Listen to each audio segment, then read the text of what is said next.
Excel'de uzun listelerle çalışıyorsanız, her sayfada başlıkları görmek isteyebilirsiniz. Özellikle, büyük tablolar yazıcıdan çıktı alındığında, ikinci sayfadan itibaren hangi sütunun neyle ilgili olduğunu anlamak zorlaşabilir. Örnek çalışma dosyamıza göre, elimizde 5 çıktı sayfasından oluşan bir liste var. Yazdır seçeneğine geldiğimizde, sadece ilk sayfada başlıkların yer aldığını, ancak diğer sayfalarda kaybolduğunu görebiliriz. Bunun önüne geçmek için, Excel'in başlıkları yazdır özelliğini kullanabilirsiniz.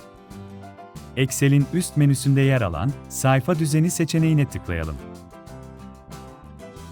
Açılan alt seçeneklerden Yazdırma başlıkları yazısına tıklayalım. Açılan pencerede üstte tekrar edilecek satırlar seçeneğinin hemen yanındaki yukarı ok simgesine tıklayalım.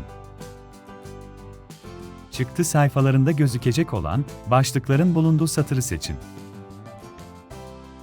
Tekrar ok simgesine ve ardından tamam butonuna basıp seçim işlemini tamamlayalım. Şimdi tekrar dosya ve yazdır seçeneğine geldiğinizde her sayfada başlıkların göründüğünü fark edeceksiniz. Bu şekilde çıktı aldığınızda diğer sayfalarda seçtiğiniz başlık çıktı sayfalarında gözükecektir.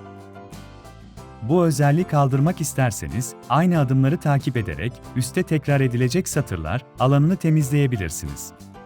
Excel'de başlıkları her sayfada yazdırmak, özellikle uzun listelerle çalışırken okunabilirlik anlamında büyük bir kolaylık sağlar. Başka bir Excel ipuçları video çalışmasında görüşmek üzere.